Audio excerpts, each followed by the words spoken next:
Oh, here we go. We are back and live at the Canadian Bro Show. Welcome back, everybody. We got a little Canadian Bro Show music going on to pump us and start us off. Trent's bouncing over there, as you can tell. I'm going to change this to our more normal groove, the urban groove. Here we go. And in the backdrop, before I introduce myself and Trent, we've got the Tower Power poster from my very last team from the London Towers in the British Basketball League, back then called the Budweiser Premier League, now called not the British Basketball League, now called the Super League. You got to really ask yourself at the end of the day, who's running British basketball and what the hell are they doing? Because it's a bit of a mess. It's a bit of a mess. To say the least, but that's a topic for another episode at some point in the near future. In the meantime, welcome back to the Canadian Bro Show. We have 3 iterations of the Canadian Bro Show. My name is Paul Bale. I'm the founder and host of the Canadian Bro Show. The first iteration is with Pauly and Johnny, all things Canadian. We've done 67 episodes, of which the most recent is up at the Canadian Bro Show. Check us out, subscribe, like, comment. We really appreciate it. The second iteration is with this incredibly talented and handsome gentleman to my left and your right, Mr. Trent Rowley, the co-host with the mostest from St. Paul, Alberta. Trent, how you doing today? Doing okay, man. How you doing? I'm pretty good, man. Pretty good. I'm filming in Kelowna in the Okanagan Valley. And Trent's just east of me a few hours in sort of north of Edmonton in St. Paul, Alberta, a beautiful little community. And welcome back, everybody, for the second season of All Basketball with the Hoopjunkies, Pauly and Rowley. This is episode 47. This is season 2. And we've had a wonky schedule on and off this season so far, and it doesn't change for this week. We are essentially, last week's episode 46 was sort of episode 16 and 17 put together. This one's sort of 17 and 18, if you will, because the NBA All-Star game has finished. And it was, I got to say, we're not going to talk much about it today. If you want to comment about it, we're happy to answer. And we will answer every single comment that comes in about the NBA All-Star game. It was better than last year, which is not saying much, but we will talk about, before the show's finished, on the debacle that was the dunk contest, because it's really truly embarrassing. And obviously some politics there, a little bit of perhaps overt or subvert racism once again, with the 3-time dunk champion being completely left out, and the clown show that tried to perform wasn't even in the same category. But that's maybe a topic for another show, or maybe we'll talk about it later on. Trent, to start off, we're all basketball with the Hoop Junkies, Paul and Rob. We're going to talk about fantasy hoops. We're going to talk about the recent trade situation. We're going to talk about lots of trades. And, of course, the injuries are stacking up. And 27 games approximately left, depending on which one of the 30 teams you're on. We're going to start off with some very interesting news from the female counterpart of the NBA, and that is the WNBA. And Trent is our specialist on it. I've made some notes, and this has been going on. Trent and I mentioned it in the last 4 or 5 episodes. But Trent, tell us what the hell is going on with the WNBA and the Players Union. Had to resubmit a new counter proposal to the counter from the league, which was a complete joke. And I mean, what is going on, man? Could you enlighten us all? Well, I mean, the original deal that they gave the ladies was pretty good. I get where the players were coming from, saying, "Hey, we want the cap to be, directly determined by basketball-related, income, just like the NBA." I got no problem with that. You're the ones driving it. You're the players. That's why we're watching. If viewership is up and money is up, well, it's because of the people watching it. So I got no problem with that. Yeah. Salaries were outrageous, like going from a max of $220 to $1 million, from a min from $66K to $225 or $250. But what the girls want is not necessarily all that money. They want the housing program. I'm sure you looked into it if you're reading this stuff, what they're looking for the teams. But the big one is the players want an average of 27.5% of the league revenue over the life of this proposed of gross revenue. Yeah, which is including 25%, 9.5 million cap in year one. Right. Plus team-provided housing for all players in the first several years. And the union's also asking for less than 9.5 million in salary cap at the same time. Yeah. And so the league says, the league looked at this and they view this proposal and they go, it's unrealistic. It would cause hundreds of millions in losses. My take on all of this is I think some of the stuff the players are asking for is fair. I do believe that they should be being paid more. Viewership eyeballs are up on this game because of a certain person. That's it. That's all on that topic. My biggest thing about this whole thing is the leadership of both groups. Yeah. I think the leadership of both groups have no idea how to handle this success because the league has never been successful. So you have older players. For me personally, I think they need some younger players in their union as their reps. Yeah. Not Collier and the girl from Seattle. These guys, they're trying to get this money because they're bitter. They're bitter that this league wasn't doing well. All of a sudden it's doing well. And it's like, well, pay you. Pay you for what? Yeah. This league was losing money with you guys as the star players. As we've mentioned before, since 1996, the league has been draining, and the NBA has been paying for it for 20 years.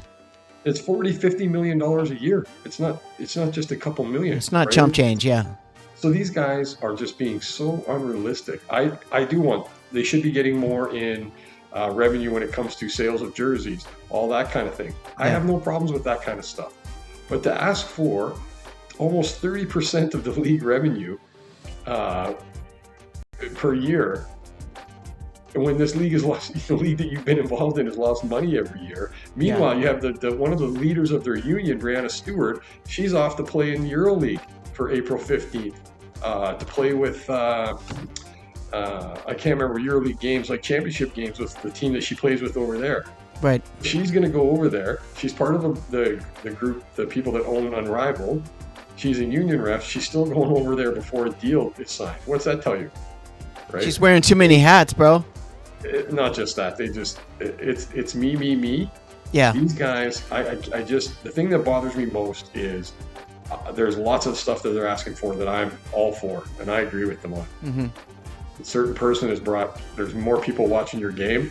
There's more revenue. Oh my God! Here we go again. And you know who started it all, right? It's all Caitlin Clark's problem. It's all her fault. Exactly. So I have no problem with some of the stuff they're asking for. Yeah. But to think that you should be paid retroactively almost for years of service, well, I'm sorry. The 2 years before these last 2 years, the league still lost money. Yeah. They didn't make money still the last 2 years, even with Caitlin coming in. Right? They just and it certainly doesn't help that Caitlin was injured for 90% of the season last year. It's very for me personally, I'm pretty much done with it. Get your freaking deal settled, figure it out. Get it over with. As far as I'm concerned, I'd like to see a new commissioner, new leadership at the top of the league, and I'd like to see new union leadership. I'd like to see some players that have been in the league, 5 years or less, instead of ones that have been in the league for 10 years when the league did nothing and want to get this pay. Yeah, I think it's a really good point.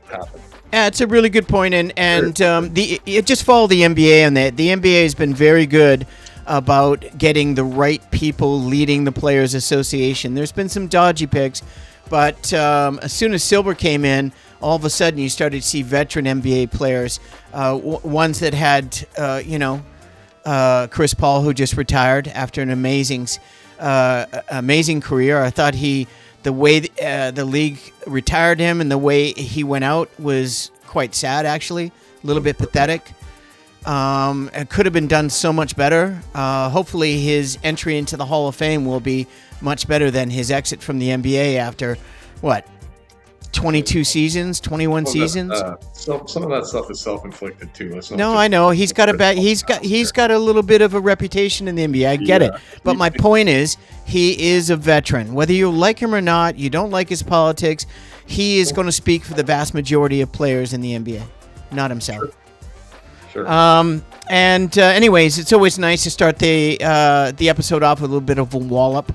Thanks with that. We're going to be following it closer, but we want to really get into what's happening here in this split week once again. Episode 46 was really episode 17 and 18. However, episode 18 was a few games in last week in Week 18. Yeah, and then of course there's 4 games remaining of supposedly week 17. There's still 4 games remaining, and then we're going to go into week 18 and 19, which is going to be another split because of the scheduling, and I'll get into that a little bit later. It's a bit disconcerting, especially as we're approaching the playoffs. I mean, what next? Fantasy basketball used to be really, really fun and really simple 24 years ago. And it is not now. It is the most challenging thing, and this should be fun, unfortunately. And it is fun for the most part, but I mean, as we get into it, we're basically Dan Titus. I'm always on his show. I'm a big fan. That's why I got into fantasy basketball, was because of Dan Titus and also Josh Lloyd over at Basketball Monster. We're at this part of the fantasy basketball season where once again it's fragmented, and we're talking about, we're in a different part of the season. Yeah, we're in a different part of the season. Does it make it any easier? No. But if you're just sitting on your hands and you think that's a strategy, I would say that it's a bad one.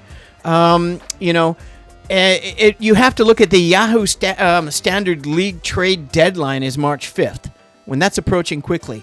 So if you need to get rid of some players and you look at the schedule and you see that there's 4 or 5 teams in the next 2 weeks that only play 8 games, 8 times. And some of those times they play are on big Wednesday, Friday, Saturday type of games where there's 10 teams playing. And you only have, if you're lucky, two players on, say, Atlanta, as an example. They're one of those teams. And they have to play out of their minds. And probably the first 2 players in Atlanta, will perform, and that it'll make it worthwhile if you split over 2 weeks, 8 games. But some people are saying try to get into the trade market and get rid of players that are borderline, like Gilchrist, what's his face, his cousin over in Atlanta as well. Now they've got a full backcourt, and somebody's going to get pushed, right? So what do? Try to trade them. But the trade market in my leagues, and I play in 8, has been absolutely pathetic. I've never seen it so little. I mean, have you traded this year in your 2 leagues? No. Yeah.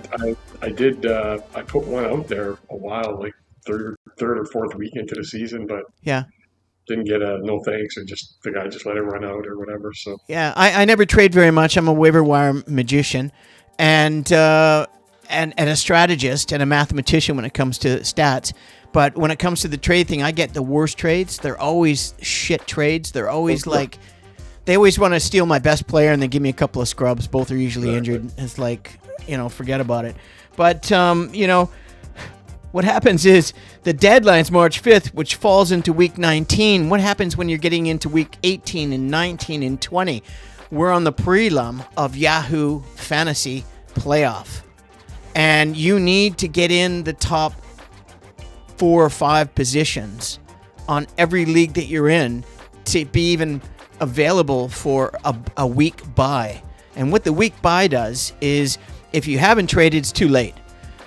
A lot of teams that are not in the playoffs will dump players that are really good that could help. So keep your eyes open for that when the playoffs approach. And when you're in that bye week, in my 8 teams, I've got first place in 2, second place in 3, third place in 2, and 1 in 4. I should be in the bye week of all 8 of my teams.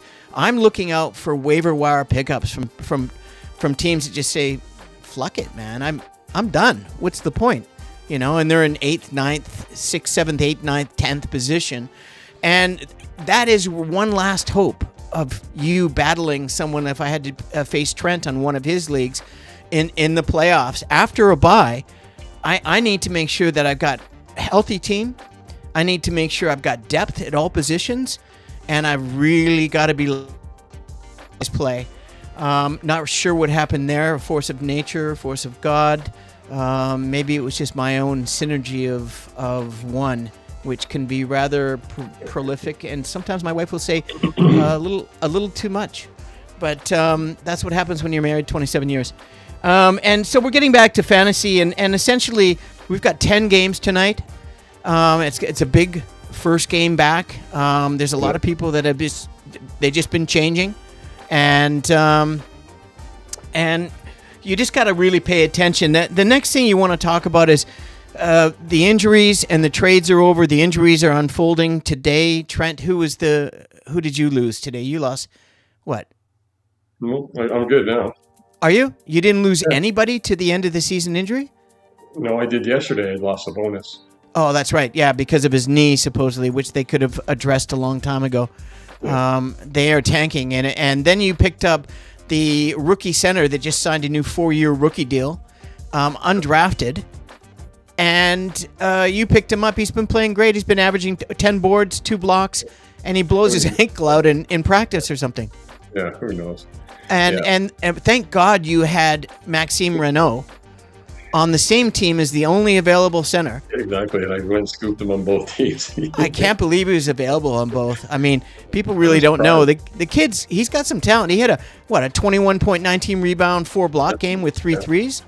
Then he came back with a triple single, but hey, the one game still helps you out. Like, I mean, there's no question. The guy puts up 19 points. Oh, God, the dreaded triple single, eh? Triple single the next game, though. So, but I mean, hey, he's going to get tons of minutes. Yeah. I mean, it was a no-brainer. Yeah. Basically flipped the coin between him and Cardwell because he knew they were going to get a ton of minutes.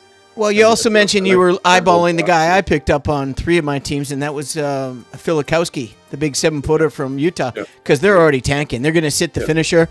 They forced JJJ to get knee surgery that he was going to do in the offseason because they want to get that top 8 pick.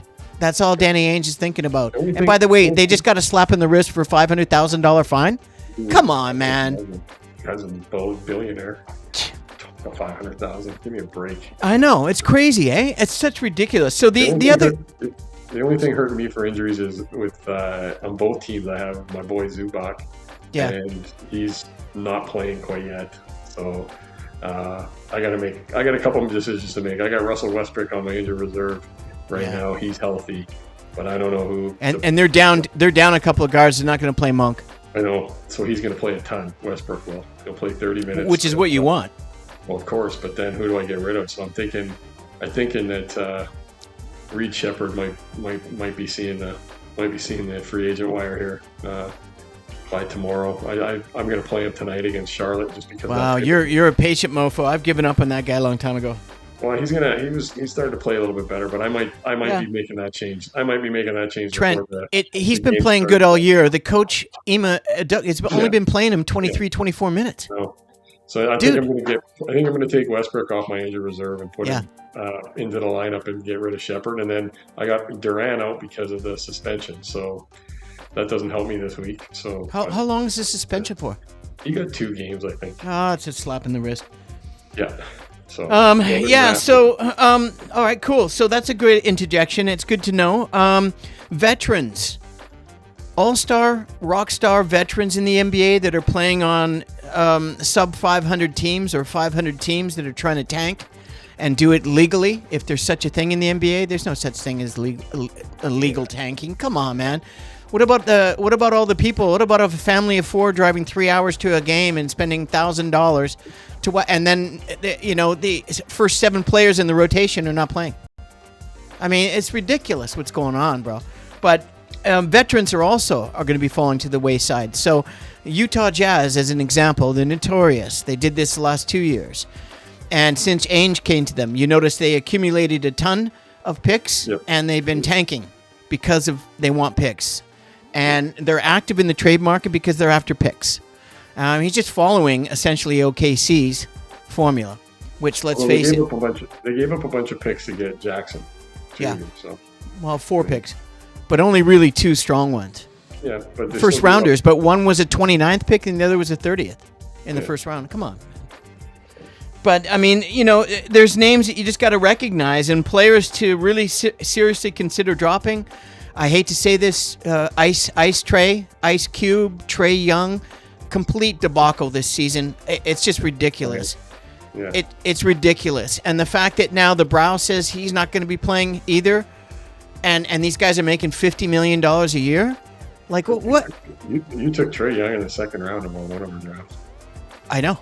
That was because I had the last pick, and I took Curry. And you took Curry and Trae Young 1-2. Exactly. Yeah, I've done that numerous times. I did that on 3 different teams. He is just he's stuck it up. He's killing me. He's killing me. And then Ja Morant. Apparently he's out for the season now.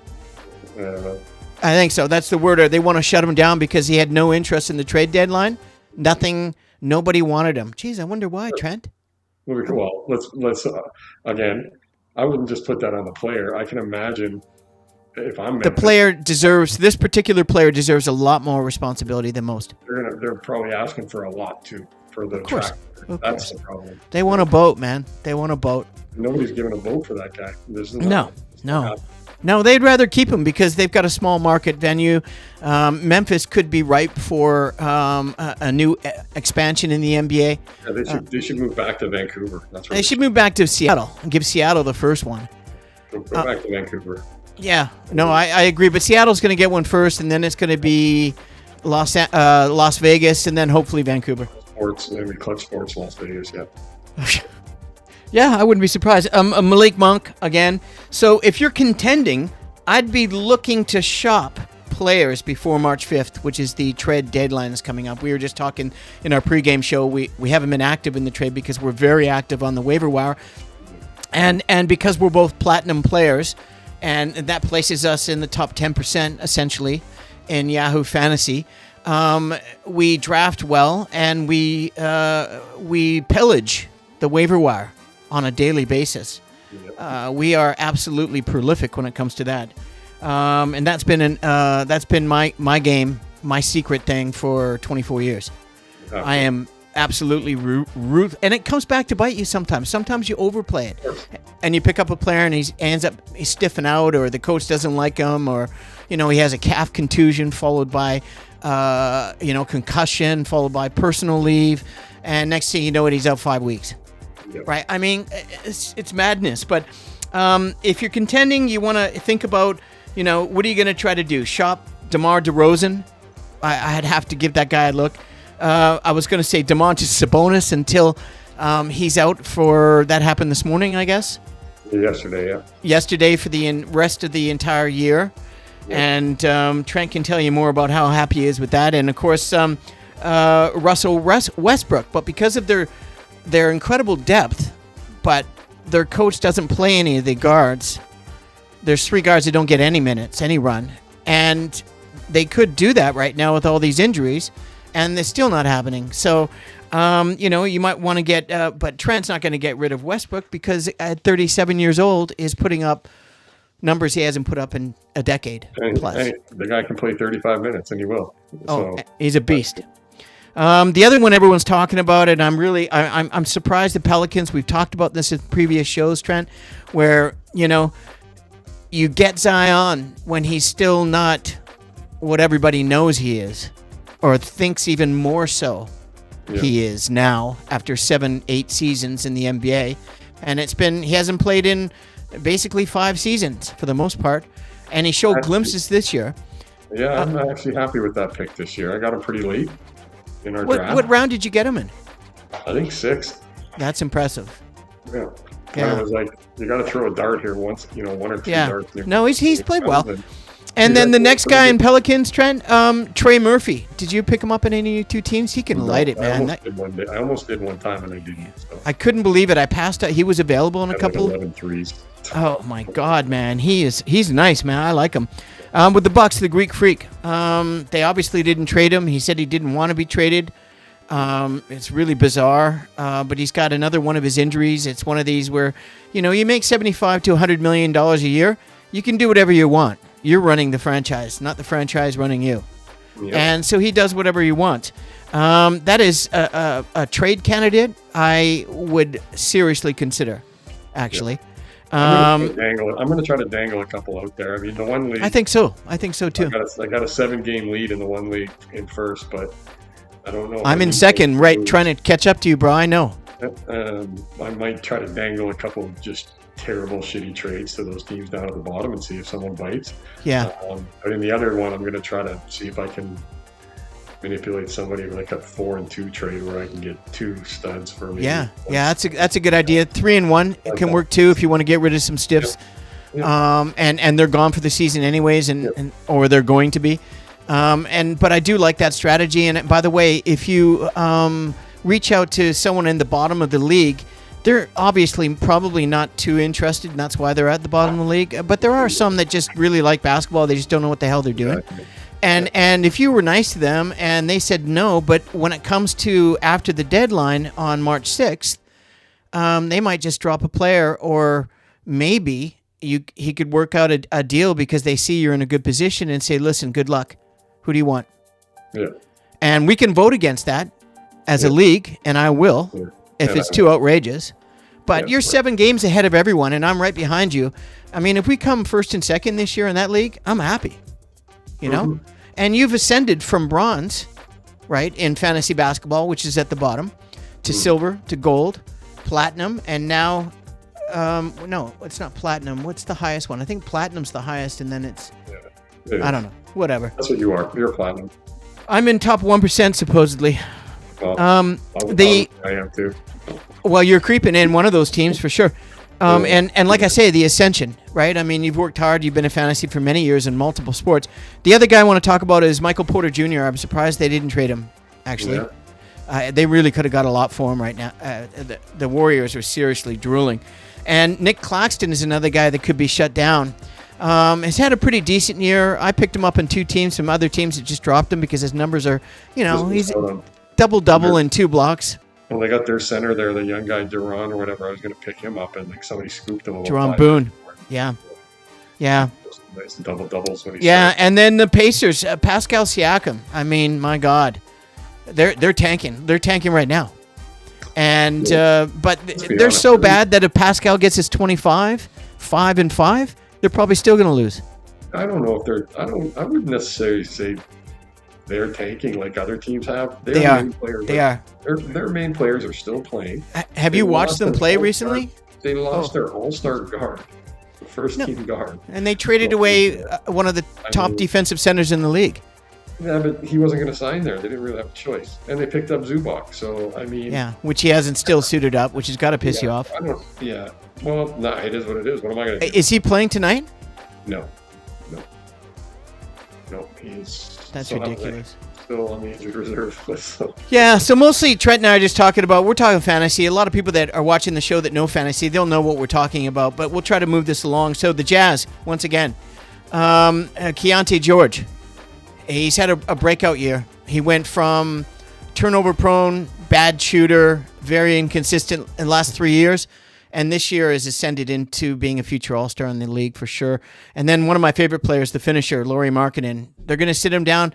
And also the big man, the Bosnian Beast, he's another one.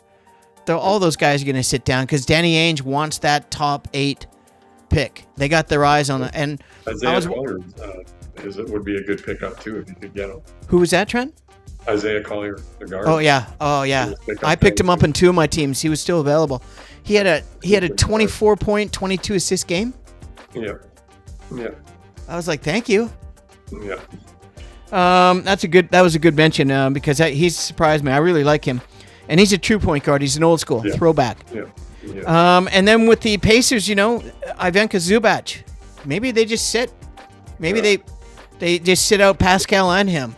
I'm almost tempted to trade him. I'm almost tempted to use him as trade bait because even if he does play for the Pacers, is he gonna play the whole rest of the season, or is he gonna play? Is he gonna play like he did at the Clips? I don't know. I think he will. I think people are competitive, right? I think he'll play hard, but I like him. I can't believe the Lakers gave him away for a bucket of chips, man. I could see him not playing the full schedule, so he might be worth the guy to trade. Andrew Nembhard's another guy that they might sit down for youth movement. With the Wizards, Alex Sarr, he's already injured again. Name value has a shelf life right now, and when you can still cash in on it, you should really give that a hard look. And we've been talking about that. I'm taking a look, and you're gonna take a look. So, teams like the Jazz have viable replacement level players like Isaiah Collier, Filikowski, and Sensabaugh is just a gunner, right? He's never met a shot he doesn't like. And I told you at the beginning of the year, watch out for him when they tank, because Sensabaugh is going to be putting up big numbers. You might want to, if you need some scoring, you might want to take a hard look at him, because I am. What else we got here? Trade players with unfavorable schedules. Remember I was talking about this in the pre-show? This is really important. I didn't know this. So when I read this, it kind of scares me a little bit that I've been playing for so long. And sometimes I have to admit I'm not counting the remainder of the games. I'm assuming every team has approximately 27, 28 games remaining, right? Before the playoffs. And regardless of tanking, regardless of trades, regardless of injuries, whatever, that's the remainder of the games. And with Yahoo Fantasy Basketball, we don't have to worry about all of that time. We're basically going into the playoffs in the next, 3 weeks? Yeah, I think so. 4 weeks, yeah. 4 weeks. So, boom. And then if you're in a bye, all of a sudden, you're in a much better place because, anyways, Atlanta is got just a terrible schedule. And across the 18 weeks, 18 to 20, my God, it's the fewest in the league, Trent, Atlanta. And that's what I was talking about. So pay attention. And there's only 8 games. Week 19 is a 2-game week. Can you imagine that? I mean, who does a schedule? Like, it's insane. And it's usually on a Tuesday or Thursday, right? So that's a team you want to take a look at too when you talk about people that are trading. You might be able to get a decent player, but then again, you're not going to have the games and the usage. So think about if you need to give up some players and you need usage, take out the remainder of the schedule and see who has the most games. And that can really put you into a championship for sure. What else we got? Like, guys like Jalen Johnson and Onyenso Okongwu, who's had an incredible year. I don't think I think they have enough. If you got 2 games, you're not going to let them go, right? You're going to let them play because they're probably going to perform. But then you got like Nickeil Alexander-Walker, I was talking about, Dyson Daniels, and CJ McCollum. CJ McCollum needs the rock in his hands. He likes to score. He's a scoring machine. And I think, what's that? Just ask him. Oh, I mean, he's still beautiful. He's still got a beautiful stroke. He's very smooth for a guy 35. Chicago Phoenix are also in the similar situation, playing just 9 games over the next 3 weeks. Can you imagine 9 games in 3 weeks? What are you going to do with these guys? Like, that's brutal. It's great for the players, the ones that are already getting their golf membership. They're buying a new boat for fishing. They're, getting a new gun for their 2,000-acre hunting estate. But in points leagues, I'm worried about guys like Chicago with Josh Giddey, Matthias Buzelis, and then over in Phoenix, I don't really worry about anything in Phoenix. But downward trends are a really bad signal for players, and I'm a little bit concerned. And it's going to be I think there's going to be a lot of luck, Trent, in the next few weeks, 2-3 weeks.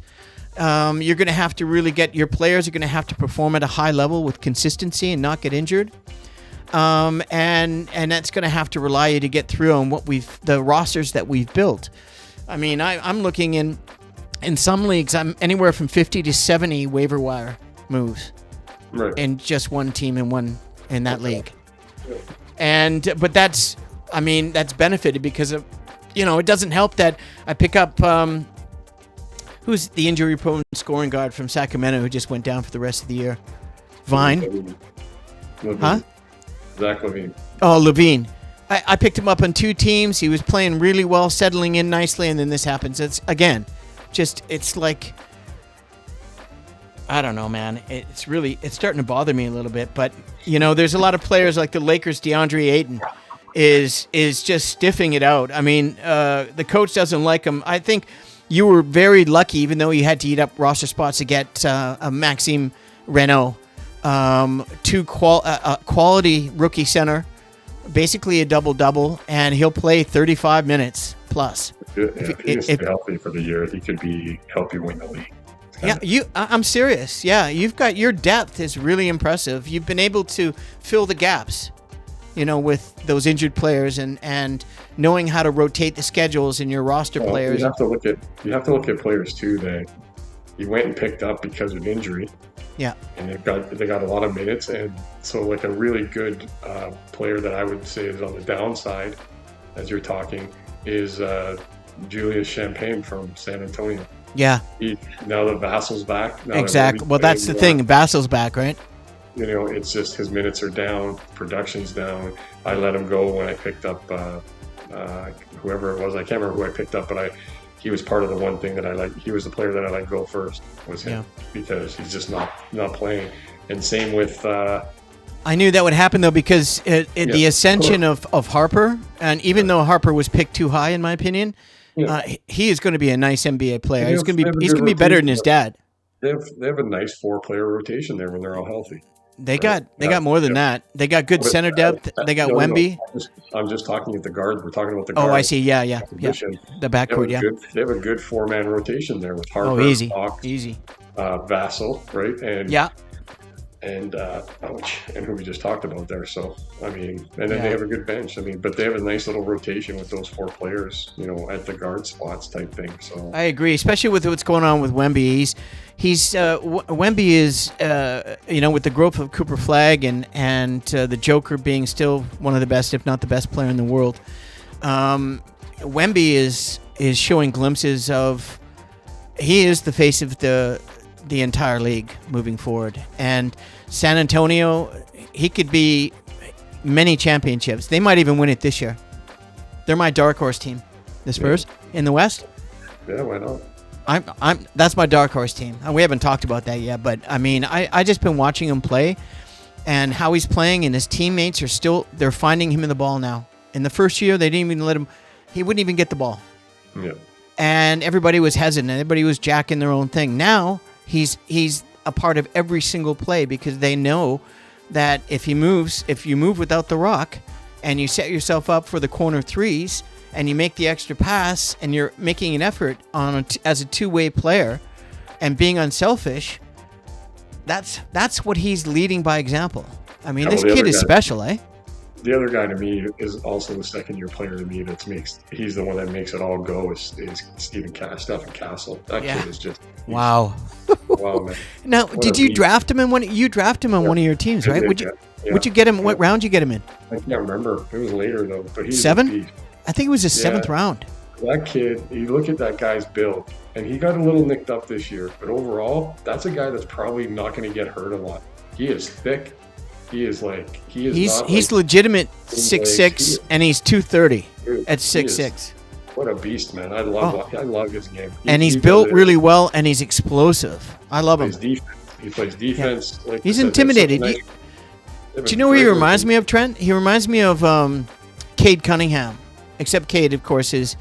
I'd say Cade right now is probably the top 3-point guard in the NBA. I would say outside of this less of a scorer, he reminds me just of his build and just in the position that he's playing and that he's fearless is like a not as good a shooter as Mitch Richmond type. Not yet. But just the body of work when it comes to playing D, he'll rebound. Yeah. I mean, he's fearless, man, and Mitch was a better scorer. People don't understand. Mitch was a scorer right from the get-go. Once he developed his outside game. Forget about it. He was a really good defender too. That's the thing. He's a really good player, right? So, and who he reminds me of too is Mark Aguirre. You remember Mark Aguirre from the Mavericks? What he did at 6'7"? A better athlete, but yeah. Yeah. He's they've just got it. Like I said, him, Harper, Fox, Vassal at the guard spots. Like you can play 3 of those guys at a time, and they do at times. They'll play Vassal and Harper with Castle and Fox, and then play Wemby and. Another veteran, Harrison. Don't forget Harrison, right? And Kendall Johnson is a nice scorer coming off the bench. He's a bucket getter.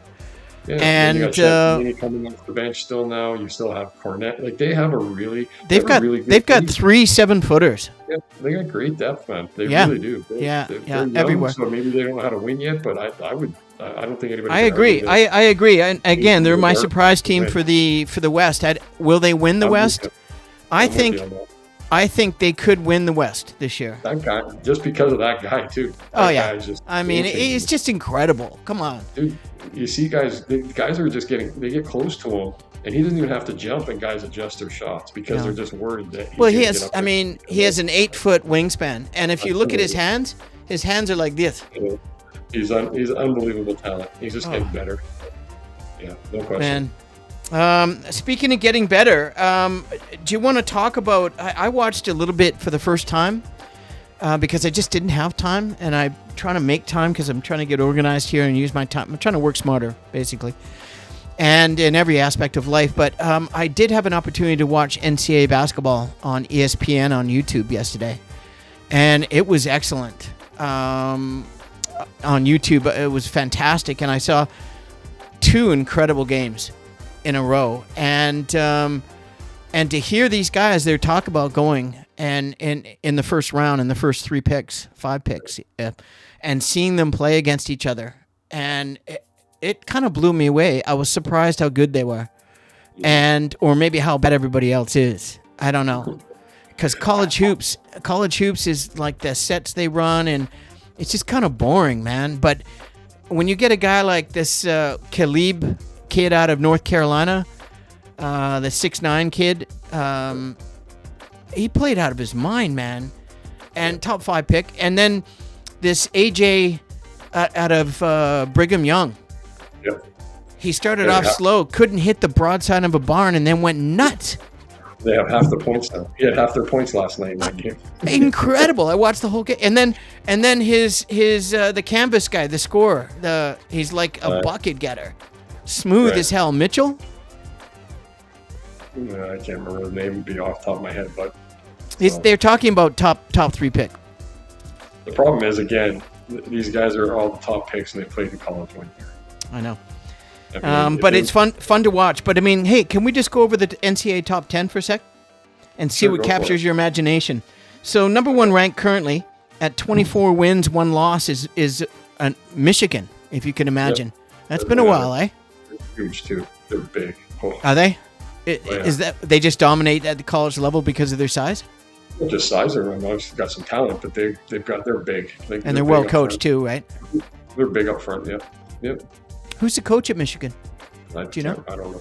Yeah, anyways, Houston, not surprisingly, is 2. I watched them a lot last year, and I love the coach. And they're 23-2. Duke, once again, new coach has done well, taking over from the legend, right? 23-2.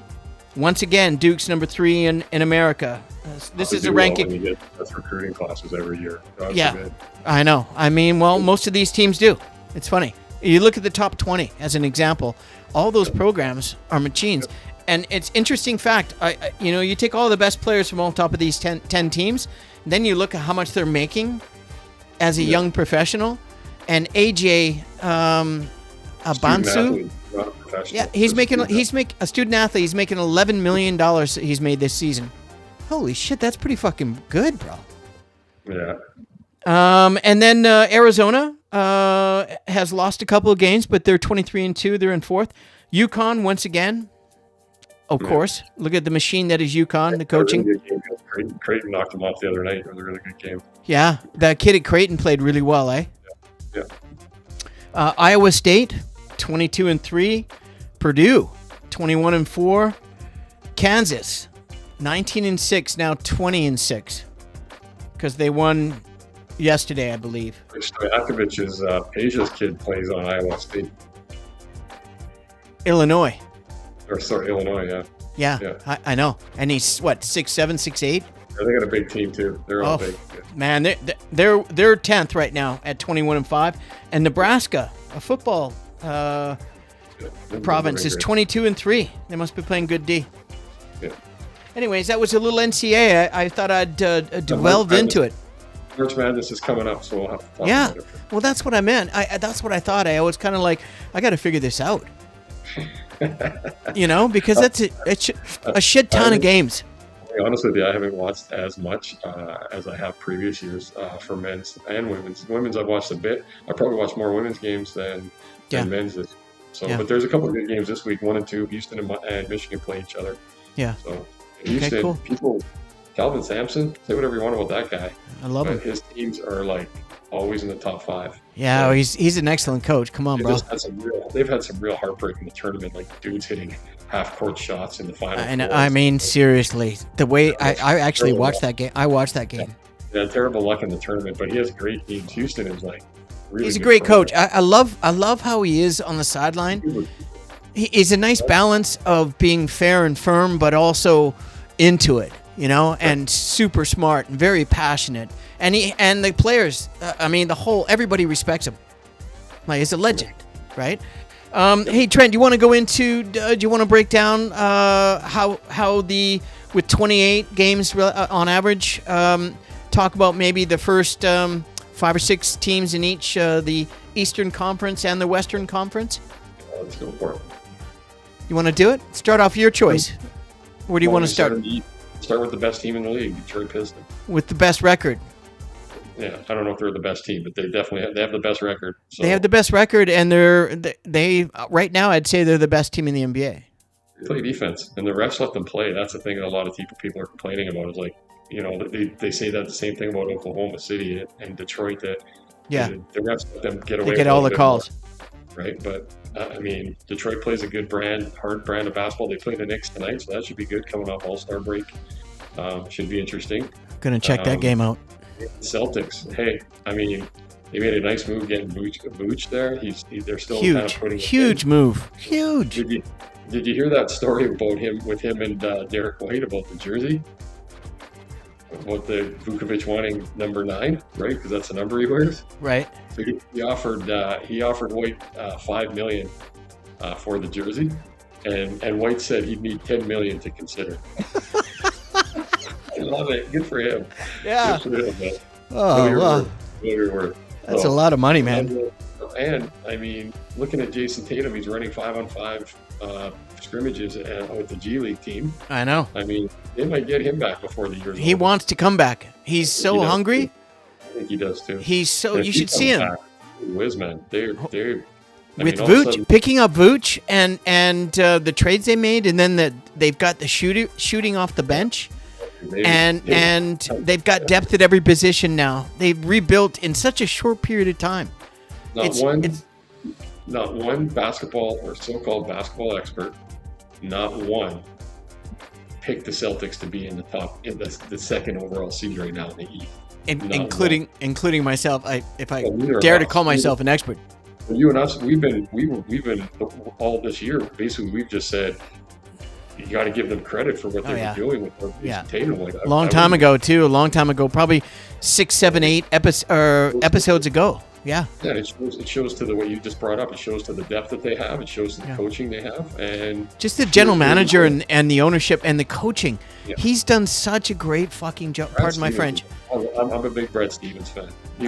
Big time. But also, I wasn't a big fan of the coach, but what he's done with the team this year and what he's gone through. They've done well there. They've got a good. He goes, and you know what, Trent? He goes to work, bro? Yeah. He goes to work. You got a good tandem with the coaching GM. Yeah. For sure. Yeah, so, no, it's exciting. And then who would you? The Knicks were playing good going into the All-Star break. I still think it's tough to win when you have to rely on a 5'10" guard to be the guy scoring at the end of every game. Well, he's actually 6'2". Well, I don't think he's that tall. But, his dad's 6'2" as well. His dad was listed at 6'3" when he played. I think that's a tough way to go. Let's just say he's 6'1". Problem for him is that he relies on getting a bunch of calls at the same time. He gets beat up, bro. Dude, he gets manhandled. But he's smart. He's got great footwork, and he's smarter than everybody else.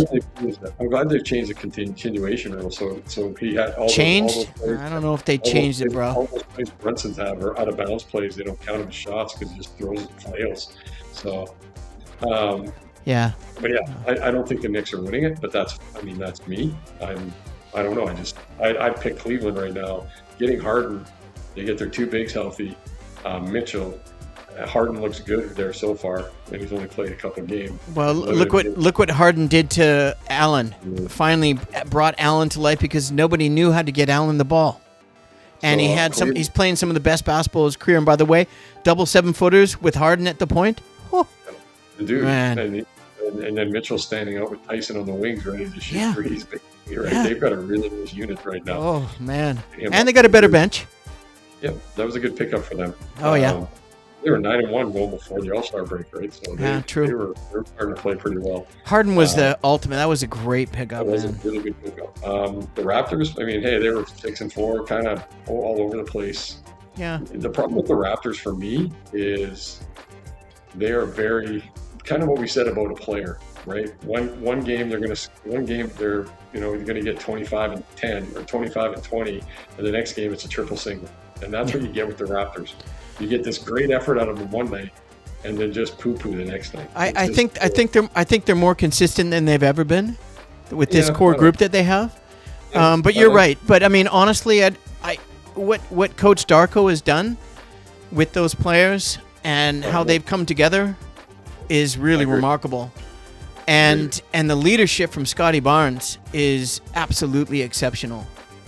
Yeah, he's really. I was so happy when they picked him. I was a fan at Florida State. You got him what in the third round, fourth round? I remember, but I was a fan of him before they drafted. He was a really good player at Florida State on a team that wasn't that great. Yeah. And he stood out of just his length and everything else. Yeah, way he's built too. He's a big dude. The thing about him is that I can always find it easy to root for a player when you see that they actually take pride in the craft that they're making money at. Yeah. He has improved his game. He has improved his jump shot. There's still improvements to be done, but he's improved his game every year. I mean, he had a little slump last year, but I think. But his leadership has improved, right? His play has improved. He's a better player. He's a smarter player. Picking up Brandon Ingram, who's played the most games ever in a season, I think, right now.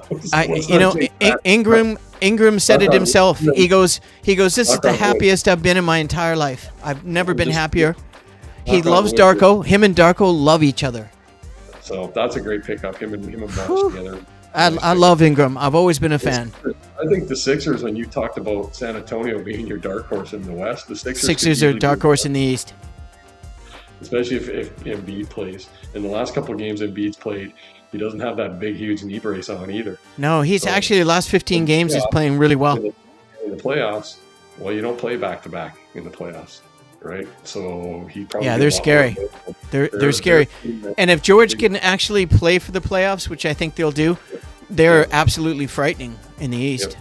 And then you got, I mean, again, I think the biggest disappointment in the East this year, and what they've just lost one of the Wagner brothers, is Orlando. I mean, his ankles, From what they went to, from what they did last year, and surprised us all. I think all of us expected.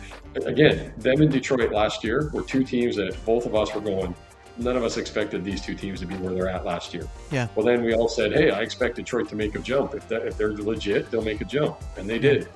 Well, Orlando didn't, and even with injuries, I mean, Detroit in general, honestly, I could put Cade Cunningham as the leading MVP candidate right now. In the East or the NBA? Dude, he has no set. He's one of the few players on all the contending teams. If you look at all the contending teams, he is the one player that doesn't have a second option, a second scoring option on his team. Well, that's not true. Not anymore. Thanks to the synergy and his leadership, I think his leadership's extraordinary. And him and Duran, they've really developed into a 1-2 that there's going to be a championship in their lives very soon. I really think. But Orlando, Miami, I mean, Charlotte, hey, kudos to Charlotte. I'm on the Charlotte bandwagon. They're fun to watch. Yeah, it's a lot of fun, eh? Yeah, they're fun to watch. A lot of fun. Very much so. The boy Lonzo Ball escaped any injury from his car accident. I saw that. I see that. He took his whole left front wheel came right off, and the car stopped, but the wheel kept going. Yeah. And he doesn't drink, by the way. He doesn't drink or smoke. He's just maybe a real bad driver. And then you know what? And the one team I'll give some credit to is Atlanta. I mean, they're hanging in that playing game right now by a couple of games. Yeah. With the trades and losing people and injuries, you got to give him credit. I like their coach. I like Schneider. He's a good coach. He is. But then Chicago, they really dropped off. That's some injuries there, but if you're a Bulls fan, you probably are disappointed in this season. Let me just ask you a question. You get rid of your premier 7-footer, which they probably should have taken advantage of 2-3 years ago, and he would have got a lot more picks for him. and they give him away for a bag of chips. And they got 2 injured backup reserves. One's 6'10", and the other is Zach Collins, who I like, but he's always injured. And they pick up 7 guards. I know. And they got Giddey and Matthias plays point forward. Yeah. Anyways, right? And I'm just trying to think, what are they doing, bro? Yeah. They got no bigs. And then you got And Patrick Williams, that guy is honestly one of the worst first-round draft picks, and they gave him a boatload of money. That guy's terrible, bro. I'm sorry. And then they got the next 4 teams, like we talked about, Milwaukee, Brooklyn, Indiana, and Washington are all tanking. They're all. We'll move on from the tanking. That's a topic for our next episode. And then OKC, obviously in the West, OKC still, in first. But then you got San Antonio only being 3 games behind. They've closed that gap here in the last while. Mm-hmm. They went 8-2 in the last 10, and OKC went 5-5. So all of a sudden, that gap, right? And to say that that's the dark horse team when they're second overall in the West, that's not a very big dark horse, but it's the youth part I get. So, Trent, can I tell you something personally? It's Wemby time, bro. Here we go. It's Wemby time. That kid. I'm gonna say this now. You can go back many episodes ago, and I was on the San Antonio bandwagon like a long time ago. I was like, I like watching these guys. Yeah, so was I. And it's because, again, I'm a DeAndre Fox fan, and I like Stephen Castle as a player. Yeah. Wemby adds to it, but I was on the Spurs bandwagon a long time ago. I mean, all of us can say that. I mean, look how long one of the best run franchises in the history of the NBA in modern times. And then, I mean, again, even with Jokic out now that he's back, I mean, Denver's only 6 games back, and in third in the West. Yeah. And Trent, you know what people are doing? Yeah, exactly. Yeah. Because that's dangerous, man. They get Gordon back, and they got Cameron back, and they got Brown back. Well, they're scary, bro. They get Peyton Watson back too before the end of the year. Yeah, right? Well, that's good news. He's had a great year. They are. You're not scary. Nobody want to play them. No way. Play them. Especially in the second round. If you meet them in the second round, you're in trouble, bro. Then you got Houston. I mean, I don't know what to make. Again, Houston to me is one of those Jekyll and Hydes too. One game they're world beaters, the next game, whatever. They were dominant all season up until just recently. Yeah. And they're playing without a point guard their entire season, and they're not playing the point guard that they drafted. The coach could find an extra 5 minutes a game for him. Yeah. And then you got the Lakers, and then I actually think my dark horse in the West, being a true dark horse, because San Antonio's second place. I mean, they're not dark horse. No, not anymore. The sixth seed right now in the East is Philly, and I said that would be a dark horse if they can stay healthy. Yeah. So the 6th seed in the West is the Minnesota Timberwolves, and I don't want to play because you don't know what they're capable of. They play good defense. Yeah. They're one of the better defensive teams. The playoffs slow down. You have a guy who can get 35 a game. You get a big basket when you need to. They got height. They got depth. They got good coaching. That's a dark horse team. That's the dark horse team for me in the West. And they got the kid that won the MVP. I mean, Edwards. I think he's probably the best young superstar in the NBA right now at his age. What is he? 24? Yeah, something like that. Yeah, the kid's incredible. He's very charismatic, and apparently quite the ladies' man. How about going in the dunk contest? But that's for another day. Oh, let's not. So, and then you got the next 4 teams. You got Phoenix. Your comment caused my whole setup to start shaking, bro. You got Phoenix, and I think again, I think these guys, Phoenix, Golden State, Portland, and the Clippers. None of those 4 teams are winning anything. I think Portland could sneak into the play-in. Well, those 4 in the play-in right now, which is really cool. That's what I mean is that potentially coming out with the right team, the right matchup. Maybe. And you know what? There's a team. I like that Portland. Clingan's playing really well, and Denny Abia, his first All-Star, he's been playing amazing, man. I like what they've done. They've done a good job. With I think the coach has done a great job. Tiago Splitter is. They decided to say, we're going to go with this youth movement. We're not tanking, but we have to play these guys. They have to play. But they traded for Drew Holiday, was a huge pickup. Yeah. Because So, guess who's on the bench? Is his brother not on the bench? His youngest brother? Yeah, maybe. I think so. Yeah. Well, then you have, if Kawhi Leonard decides to play like Kawhi Leonard did in the third game of the All-Star game, well, then the Clippers can beat anybody. Have you seen what he's been doing the last couple of weeks? He's right averaging 27 points, almost 28 points a game. Yeah, he's on fire He's right now. killing it. And then, then again, what we talked about earlier. I mean, the last 5 teams: Memphis, Dallas, Utah, New Orleans, and Sacramento. It's like race to the fucking bottom. Yeah, no doubt, eh? Yeah. Well, I mean, that's, and that's why it's going to be really interesting to see what the NBA does with the race to the bottom and the tanking and all of this that's going on. These fines have to, until they improve the rules and make these major changes, which you say that they're going to do this off season. There's a rumor there that came out that Silver's looking at changing or making some new rules for some type of anti-tanking type rule. So yeah, we'll see I brought that up in our pre-show. One of the ideas is to take all of the tanking teams that are not in the playoffs or in the play-in, and to go into a separate lottery, and play for the remainder of the 27-8 games for the best lottery balls with the record starting at that point. Yep. And I like that idea. Yep, I do too. But they got to change something because I think that's the idea. That's what I've heard. Anyways, that's what I like. It's terrible. It's terrible. It's terrible for fantasy basketball too. But yeah, that's a nutshell. All right, awesome. Well, listen, thanks, Trent. We're going to wrap everything up, everyone. Trent, is there anything you'd like to share before partaking in whatever you're going to be partaking in? What are you doing? Are you taking the dog out for a walk in the snow? We already got out. It's minus 35, and holy crap! Outside. He likes being outside. He stayed outside for like an hour today on his own. Yeah, but look at his shed. Look at his hair. I mean, he's a great Pyrenees. I mean, he wants to be outside.